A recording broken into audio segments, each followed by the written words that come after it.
Hello, and welcome to a casted game of Age of Empires 4. I thought I might share this one with you as this is one of my games, and I am relatively new to the RTS genre. Age of Empires 4 is actually the very first RTS that I've really delved into. I've only been playing for about 3 or 4 months. Season 8 was my first season on the ranked ladder. I've learned a lot, I've done a lot of growing, and I still have a lot more that I want to learn, but I figured as I sit at the top level of gold, bottom of platinum, that I'm right there among most of the rest of you, and so we can all learn together.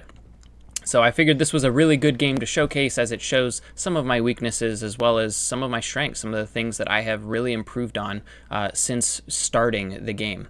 So I'm playing the Japanese here in teal, and I'm playing up against the French in pink. Now this is a matchup that I see quite often on the ladder. I play a little bit of French myself, but I play quite a bit of Japanese, and so as I'm playing Japanese, French is a matchup that I run into pretty often. And so it's one that is pretty, I would say, dynamic. It does change quite a bit based on what the opponent wants to do. There's a lot that the French can do. They can go 2TC, they can go 1TC, try and all-in you. They can go Chamber of Commerce and go for trade, which he's got a trade post in the very corner of the map. So that's something that he might have tried to do. But one thing I'm always expecting as the Japanese, because the Japanese are not very strong in feudal, you typically want to get to castle as fast as possible. And so I'm always expecting that they're going to go School of Cavalry and send knights to attack my base as quickly as possible. So I typically like to try and get up an Uma Bannerman, to get up a couple of towers, and then go to castle, and then do standard Japanese things like fight for relics, and then fight for map control afterwards. So this game has a lot of interesting things that happen. We'll go through it. I'll speed up a little bit here, as not a whole lot happens until we get into the feudal age. We're both just gathering sheep, doing our scouting. He's going up with the School of Cavalry, and I'm going up here with the Kura Storehouse. Pretty standard stuff for this level. So one thing that is of note is I like this build with the Japanese that has come to light in the past month or so, since the changes were made to the daimyo and the cost was decreased on the upgrade. You can start with 2 villagers on stone, and then you can put 1 villager on gold, and then once you have enough stone to get your daimyo upgrade, you go ahead and get the upgrade, you rotate the villagers over to gold, and then as soon as you are in the feudal age, you build a stable with the goal of meeting the knight that is going to be coming over to your gold. So I did see that he scouted this, and so right on time, he ages up, and he immediately sends a knight. He's going straight for this gold line. So I know this is coming. I get my Uma Bannerman knight out. You see I have it set up right here, and then he'll come out and defend the villagers. So I'm expecting to see him any second now. All pretty standard stuff. Now, the beginning of this game ends up being a little bit messy. He comes, shows up right as I expect him to, and then, but I did not use my knight on the right side of the gold, so he kind of walks around. I saw him walk there, and then he attacks, and I was just a little bit too late in defending against this knight, so I end up actually losing a villager here, which we then go back and forth. He does typical French things where he's going to build a couple of knights, and he's just going to go back and forth on the gold, harassing me. So I try and rush up an outpost here, and all of my responses here end up being pretty messy during the early part of the game. I feel like my macro has maybe been a little bit off in the past couple of games, and so I have not really been on my game. So normally I don't lose a whole lot of villagers here like this, but he gets 2 villagers. He almost gets a third because of how chaotic all of this was. So I finally chase off his knight, and I do this really cool thing that I just recently learned, where you can attack with the knight. You can attack one of the units, or the scout, and then as it's you're getting closer to it with the charge, you then retarget to a sheep, and so I end up killing 2 sheep and taking those away from him. He's still raiding. I'll use my knight to once again push that away.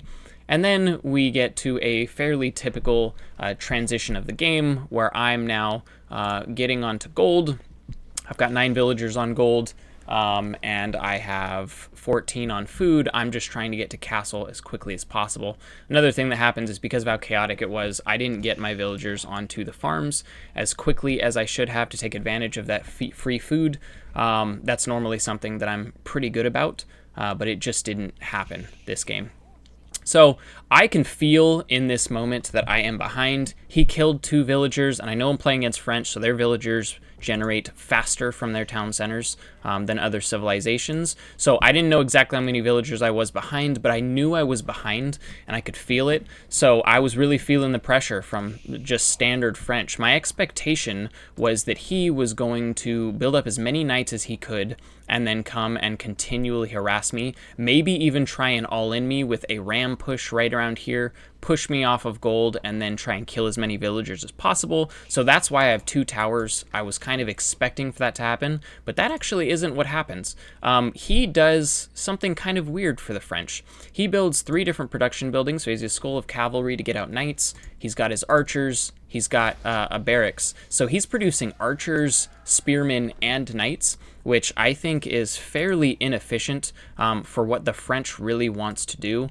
Typically, they like to, if they're going to go one town center, they like to go as many knights as possible. And then against a civilization like the Japanese, which also likes to get out knights as some of their earliest units, some spearmen. So I understand why he went a couple of spearmen, but I don't understand the archers at all.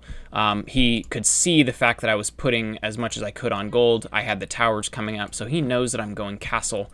So the archers don't make a whole lot of sense to me here. And I didn't realize that he wasn't just full massing knights. So he starts building kind of a trifecta of units here. Which ends up being really inefficient, not something that you typically want to do. And then he does something else that's kind of weird for the French, is after I get castle and start collecting relics, he follows me into castle, which caught me off guard, because typically French doesn't do that. They'll just mass up and fight you in feudal where they're strongest. So you can see I'm now getting out on the map. I have 1 relic that I've already picked up. I have another relic out here that I have my eye on. I see this relic, and then this relic that's out in the corner. So I am now trying to push his units away so that my Shinto priest can make it over to grab this relic. One thing that is pretty standard for the Japanese, if you're not familiar with this civilization, is as soon as you get into castle with the floating gate, it generates a kind of pseudo relic that you can put into a number of different buildings, and they give bonuses for whatever building you put it in. So if you put it in the town center, it gives you faster villager production. If you put it into a stable, it gives the stable faster production. So this 1 stable becomes worth more than 2 stables, I believe. It's almost 3 stables. It used to be 3 full stables, and then they nerfed it just a little bit. So this makes up for the lack of any other production buildings, because this is going to pump out 2.5 stables worth of units. So I'm just going to build up a mass of knights. And then behind that, I'm going to start adding archers. And I actually saw this mass of units here. So I immediately am going to be adding archery ranges as soon as I can get to the wood. One thing that happens here is this priest comes up here. I saw his units, and I thought that they were going to come up to try to contest this priest. So I actually send the priest up here trying to hide him rather than bringing it back immediately. But one thing that happened here that was kind of funny is I walk over the sacred site and tell him exactly what I'm doing. So he immediately starts sending these units in that direction. You'll see them start to trail over. I had a feeling that after seeing these units, they were going to come toward my base. So I then send my knights right over here to try and protect this. I wasn't sure quite how many spearmen he had in total. I just knew that he was building a bunch of them. So I wasn't sure whether I was going to be able to secure this relic or not, but I do know that I'm already adding archery ranges. So I have 1 completed and 2 more that are on the way. And so my priest starts getting close to my base, looking to drop off the relic, and I'm actually pretty proud of what happens here in this engagement. As I do play a little bit of French myself, I'm used to just going all in. Just I'm going to build army, and then I'm going to go fight. And I like that style of play. But here, I actually was able to micro this pretty well. I get an attempt at a Wololo off I know that this mass of knights cannot just fight his spearmen head on, so I kind of run them away, knowing that this is going to die, but it's really close to my base, so I might be able to get a fight up soon, and then take the relic anyway. This was just a little bit of a miss micro. I didn't realize that they weren't part of my hotkeys, so when I sent them back, they ended up just trying to fight. But very quickly here, now that my archery rangers are pumping on all cylinders, I'm going to go ahead and get a few of them gathered up, and then I'm going to go try and take this relic, maybe even take a fight and kill off this mass. I see that he's now walking over with his own monk to pick up the relic. So I'm now preparing to fight him head on to make sure that he doesn't secure that. And while all of that is going on, I actually end up sending my monk back to my base, sneaking him back in. So that'll be the second relic secured with a third one on the way. And I take this fight here. I end up sending the knights kind of around. I see the monk. I go and immediately try and kill him while I get the archers onto the spearmen, which ends up working out really well in my favor. I'm able to clean up some of these archers, and then he focuses once again on the knights, and my archers are just cleaning up his spearmen. And now, because of the shield block that the Japanese samurai get, where they can block one attack, the spearmen were not able to kill all of my knights, and so I end up having a decent little mass here that survives that engagement, which works out really, really well for me. I then know that because I just want to fight, because I'm ahead in military, that I'm going to be able to take this relic and then go take control of the center of the map. So this is the third relic. I can already see on the map that the other two relics are gone, so he actually was trying to get them all as he followed me into castle, which was weird. But he ends up getting 2 of the relics while I have 3 of them, so I have the majority, so some good gold income from there. And then I'm going to go ahead and just rally my units toward his base across the map. And my plan here is to go scout him. I probably should have a scout with me, but I don't know if I lost it or if I just don't have it with me. Oh, here it is. So that's something to note for the future, is to bring that with me. But I'm going to go scout his base and see if there's any amount of eco damage that I can do. So all of this is just going on in the background. I'm still building my eco. I actually hit the point in the game where from gathering gold, I had enough stone to build a second town center. So I put this town center up in a juicy spot between 2 little gold veins, a berry patch, and there's a deer camp right here. So this is just an absolutely fantastic number of resources to have that second TC in. I go to push in to his base, and I see that he has a keep here. So this is where most of his resources was into that keep already. But it's so far forward, and I know where his town center is, that I decided to poke a little bit more anyway.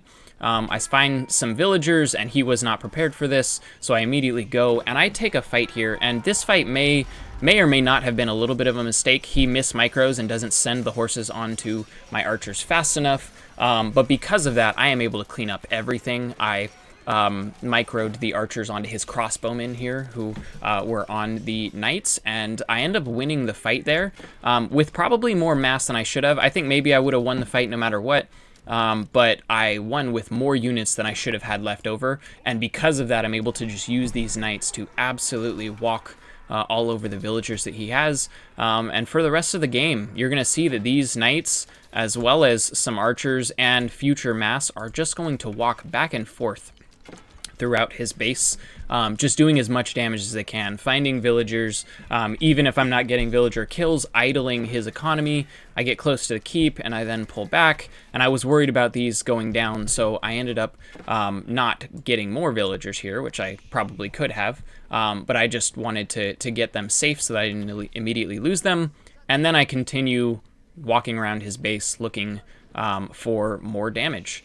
All the while, I am continuing to mass units. I can feel here that I'm starting to get a little bit of an edge on him. I know I've killed quite a few villagers, but he's French, so he should have been building villagers the whole time. And so I figured I wasn't that far ahead, but with my second TC pumping, and now that I've been across his base, I know that he doesn't have a second town center. So I know from here on out, all I have to do is continue to idle him, and this lead of 20 villagers will steadily grow.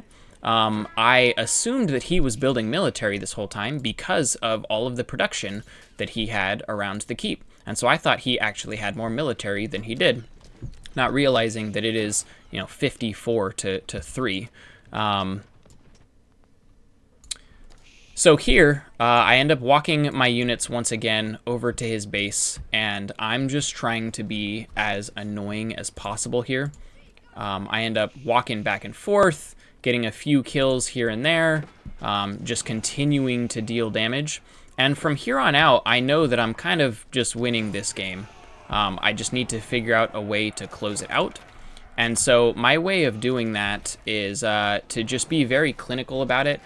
Because I tend to be a very aggressive player, I have had many games against French, against English, against Byzantines, against a lot of different civilizations that can really punish you for making mistakes and overextending, especially losing under keeps. So he actually was trying to build another keep here, but I end up walking forward, catching him in the act and punishing him for it. And then once again, just continuing to use my military to harass him. So in just a minute here, I'm going to end up walking around the site of his base again. I get more villager kills. And I think all of this was kind of as a result of he was using keeps defensively. When he got this first keep, he needed to wall everything off. So I couldn't just walk in here because I catch him trying to build another keep because of how routinely I am patrolling his base. And it just does not work out well from him. So at this point, I have double the villagers and something like 10 times or 5 times the military. So I know that this game is over, and I've done so much damage to him at this point that I just figured I'm gonna leave these here so that he can't even send his villagers back to work until they die. And then I just want to close out the game as cleanly as possible. So I'm still massing up here. The next plan of action for me is to get the Aoe4 landmark down. I end up going Castle of the Crow. I know that Taganashima Gunsmith is typically the stronger landmark to go into Imperial, but I figured I just want to get a keep down on top of this sacred site and then get my monks out to take control of the sacred sites so that I have even more pressure, more gold coming in, just making him really feel it. He was typing to me in chat, which was making me laugh as the game was going on. But he really did not want to give this one up, so he made me really fight for it and end the game completely. It was either going to come to landmark victory, or I was going to have to destroy every single villager and take out his town centers. So I end up continuing to move units over here. I'm just staying in his base. These knights are not allowing him to breathe at all. And I do get to the point where even with the archers, I am ready to dive his keep because he just has absolutely no units. So I run everything under, just making sure that nothing is happening that I'm not aware of. Continue to clean up units, and you can see at this point it's 19 villagers to 114 and 1 to 86 military. So I get my keep down. I end up building 2 siege workshops.